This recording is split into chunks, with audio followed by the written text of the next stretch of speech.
This program may change the way you view end-of-life issues, specifically a doctor's determination of brain death and the surprising realities of organ donation. Stay with us for part one of an in-depth look at critical issues you and I will ultimately face. Dr. Paul Byrne practiced medicine as a neonatologist and pediatrician for 55 years. He's currently the president of the Life Guardian Foundation, an organization that works to protect, preserve, and defend life from conception to its natural end. Dr. Byrne is an expert on brain death and works to inform people about this troubling diagnosis and how it differs from true death. You can have almost any definition that you want for brain death. All of the laws are around the absence of brain function. An absence of the functioning or the function doesn't mean that the brain is destroyed. When a physician observes an absence of the functioning, it doesn't mean that the function is gone. Like my automobile right now is not functioning, but the function isn't gone. All it does is take a key and a driver, and the function is there. And that's the way that medicine is. So an absence of the functioning does not mean that the person is dead. Not accepting the brain death diagnosis, what, in your opinion, is the definition of death? Death, of course, is when the life is absent from the body. We should not be declaring people dead until we are as certain as we can possibly be that the soul has separated, that the life is gone. No one should be declared dead unless there is destruction of at least the three major vital systems of the body: the circulatory system, the respiratory system, and the brain. And then that determination should be made in accord with generally accepted criteria. Teresa Dampf is a former EMT driver and has worked as an ER and ICU nurse since 1998. Throughout her career, Teresa has sat in on multiple presentations from organ procurement organizations regarding the brain death diagnosis. After educating herself on the facts, Teresa learned the subjective nature of the diagnosis and how the criteria can differ between doctors and hospitals. There is not a complete criteria for brain death. There's no law that says this is what brain death is. When I became an emergency room RN, we had to stay after our shift and listen to a representative from one of the procurement companies from California. And so this gentleman, he came up and he had a nice PowerPoint presentation, and at the very end he said, "Does anyone have any questions?" I said, "I just want to make sure I have what you said correct. Did you say that a person has to be 100% brain dead in order to be diagnosed as brain dead?" And he says, "Yes, that's correct. That's what I said." And I said, "Well, isn't it true that, let's say, I don't know, 50% of your brain is injured and the other is not?" I said, "Can't you still be diagnosed as brain dead?" And he said, "Well, yes, that's true." And all the heads in the room, the doctors and nurses that were there, went like this, like, whoa, what just happened? I said, "I just want to make sure, you said that you listed all these particular tests that need to be done to declare someone brain dead, but isn't it true there is no legislation, no criteria that says any of this has to be done to declare someone brain dead?" And he said, "Well, yes, that's true. Technically, 2 doctors can declare someone brain dead, but they typically will do these tests." Accepted medical standards can be whatever the doctor says, can be whatever the hospital says, can be whatever the American Neurological Association says, but they can be different according to a different doctor. But to just use accepted medical standards makes the criteria for brain death to be the weakest of all laws. When we return, we'll learn how quickly some medical professionals move to make a brain death diagnosis.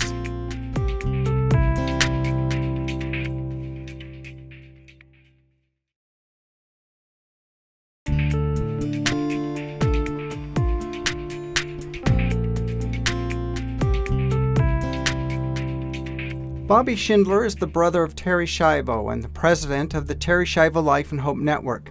As chairman of the network's board, I've personally seen how Bobby and his family have made it their mission to help families who are dealing with the trauma brain death diagnoses bring.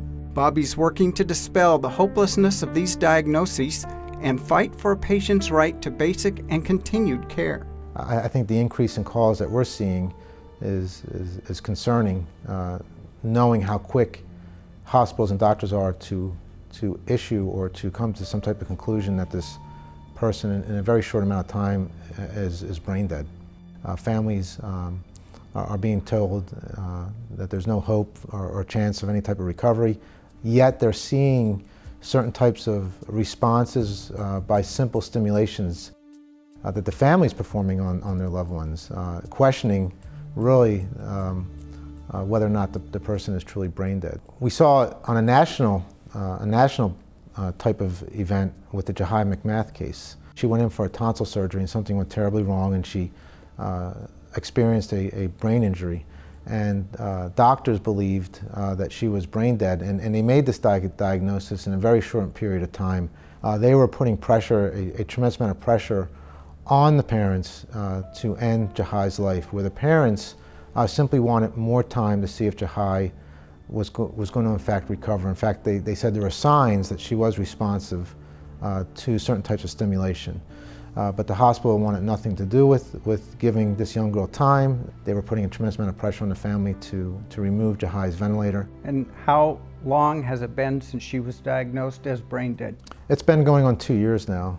In fact, there's been neurologists now that have personally examined Jahai and are going on record and saying that she is not brain dead. It's a case that I think is going to really change things in how hospitals perhaps treat this whole brain death controversy. So what is the current status of Jahai McMath as far as legalities?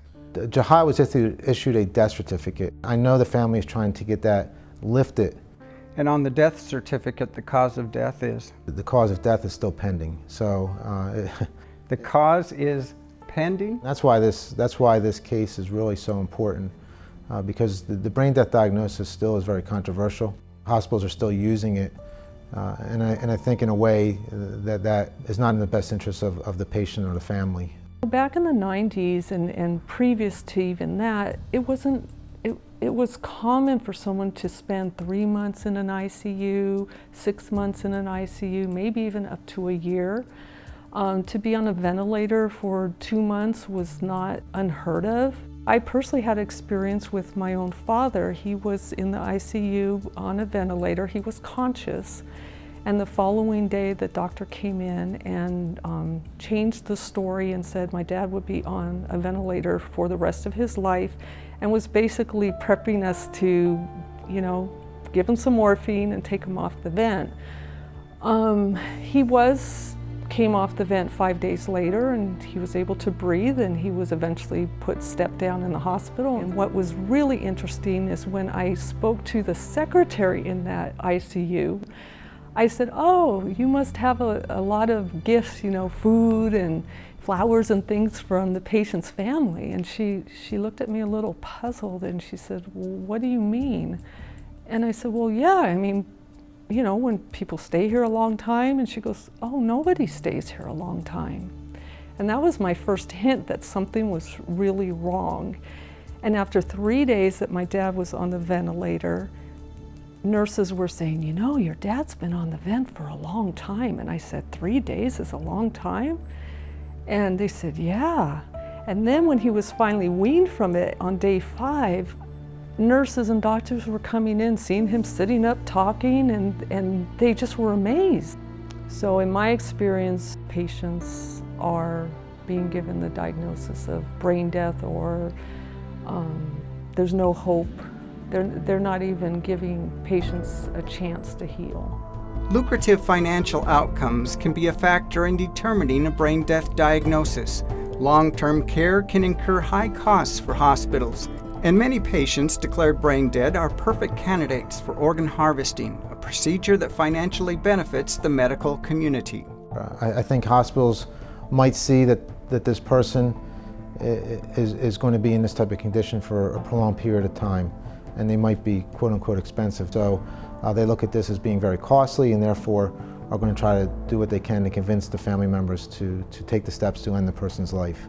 And then at the same time, the organ donation program could play into these decisions where the hospital, the doctors want to try and get the organs from this person, and therefore are making these decisions rather quickly to tell the family that, look, there's no hope, and the best thing for the family to do is to harvest their loved ones' organs to give life and hope to somebody else, because your loved one simply has no chance in making any type of meaningful recovery. Organ transplant industry is a multi-billion-dollar industry. The organ transplant industry is larger than the abortion industry. And so, yes, there's many dollars involved. I've seen estimates that someone who is brain dead is worth $1 million. I've seen articles that said a heart is worth $1 million to a university. Not just for the transplant, but for the income that they'll get in the next year. It's large amounts of money. In a moment, we'll hear one woman's story of recovering from a brain death diagnosis.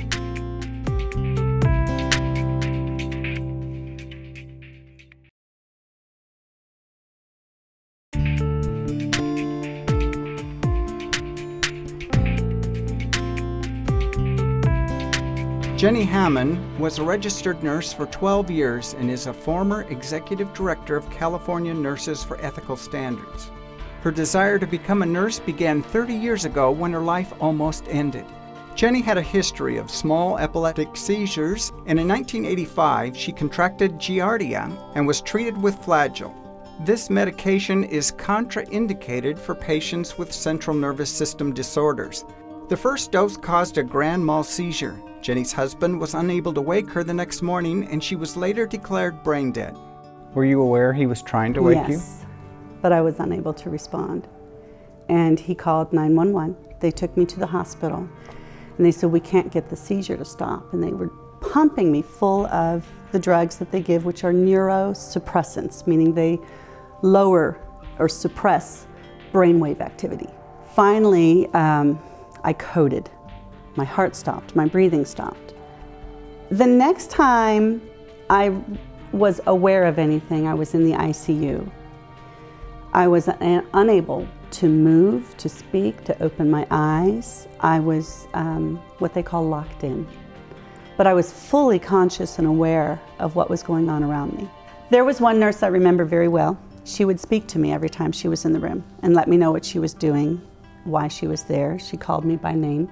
There was another nurse, I came to recognize her footsteps and the little sounds that she would make, but she never spoke to me until one day I heard her voice.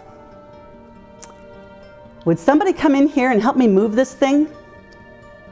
Seriously? Seriously. She called me this thing.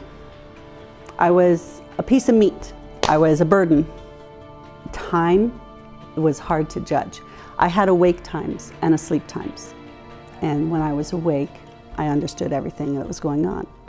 But I wasn't always awake. I did have sleep time. And one of the awake times, I heard multiple footsteps coming into the room. And one male voice saying, this one's a sad case. Young woman, 2 small children at home. Her husband is being completely unreasonable. If he would just sign the forms, so many people could benefit from her organs. And I thought, you can't have my organs. I need my organs. There was another voice spoke up and said, Doctor, is it appropriate to talk like this in front of the patient? He said, hello, she's brain dead. She can't hear anything. She doesn't understand anything. There's nothing there. She only has about a 1% chance of coming out of this coma. And if she does, she'll be a vegetable. So your determination was pretty strong at that point, I'm guessing? Pretty strong at that point. It was less than a week later I came out of the coma.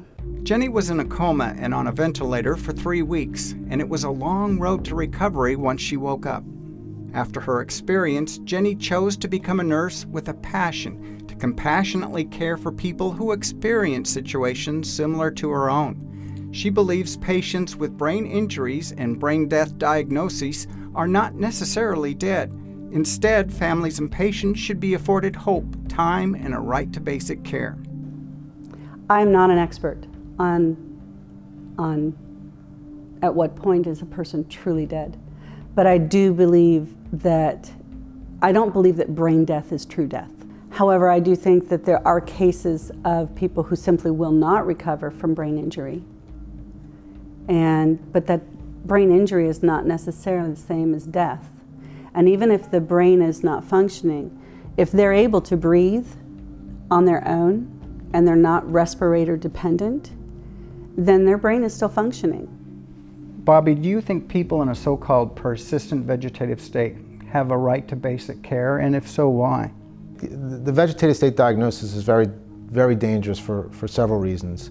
Literally, it can serve as a death sentence because many of the courts, many of the laws in states, many of the state laws today use the PVS diagnosis as a criteria to end a person's life if the family or the hospital agrees to do so. And we saw that in Terry's, my sister's situation.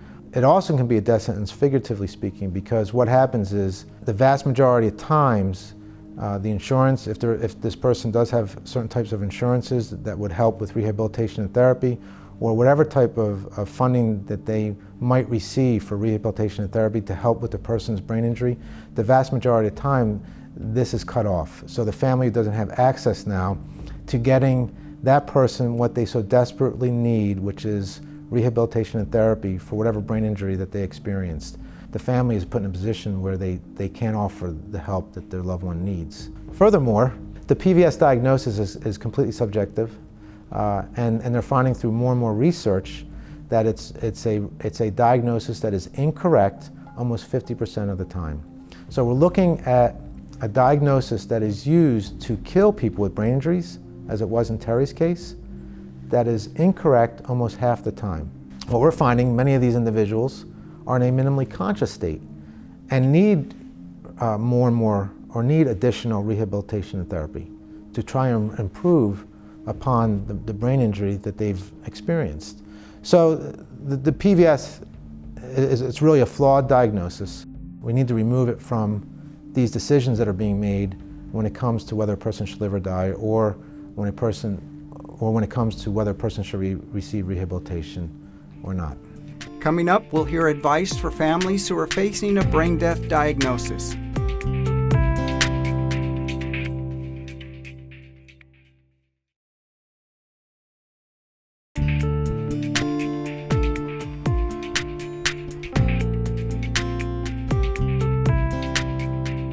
A silent and deadly epidemic is moving across our country. Diagnoses of brain death have been steadily increasing over the past several years. Decisions are being made by medical professionals regarding the life and death of patients, sometimes without the family's participation. So-called brain-dead patients are often dismissed as too expensive to keep alive and beyond hope. But families need to remain strong, be patient, and hold on to hope for their loved one's sake. Jenny, what would you say to a family whose family member has been diagnosed with brain death and now they're contemplating their choices? There is no true standard for diagnosing brain death. It's very subjective. One doctor's opinion of brain death is different than another. You cannot necessarily trust a diagnosis of brain death as being truly dead. A family should be afforded every opportunity to get second opinions. If they're in a situation where they can offer that loved one some type of rehabilitation and therapy, they should be afforded that opportunity. Whatever the situation might be, ultimately the families or the guardians that are making these decisions should be the ones that have the final say in what happens to these individuals. Educate themselves on the truth, because unless you really understand what this is all about, this brain death criteria, what's the history of it? Where did it come from? Why is it happening? What's the financial benefits of it? Unless someone really knows, whether you're a medical professional or a lay person, you really can't advocate for someone very well beyond just, trying to stand your ground and say no, no, no. And it seems like the prevailing message here is that it takes a long time for the brain to heal, so be patient. We're seeing now where we're finding more and more research where the brain can heal itself. To simply write a person off who has a brain injury and say they're never going to improve, or it would be in their best interest to just end their lives, I think we're making a terrible mistake. Obviously not only for the person that these decisions are being made for, but also for the families that are willing and wanting to care for them. It's very easy to simply say, oh, they're not going to get better, let's just end their life, let's just kill them. Yes, the hard decision is to care for these people, but it's the right decision, and it's a decision of compassion and love. And it's really a reflection upon us, really as a nation, how we're going to care for our most vulnerable. Join us next week for part 2 of this shocking and informative program. We'll learn alarming truths about the organ donation and procurement process, and we'll hear personal stories of how the medical community is denying the best possible care to these patients. Plus, we'll learn practical steps families can take to advocate for their loved ones. Don't miss it, because a future life may depend upon it. For more resources to better inform you about brain death and organ donation, visit our website at facinglife.tv. While there, find out how you can order a copy of this special 2-part episode on DVD and Blu-ray to share with others.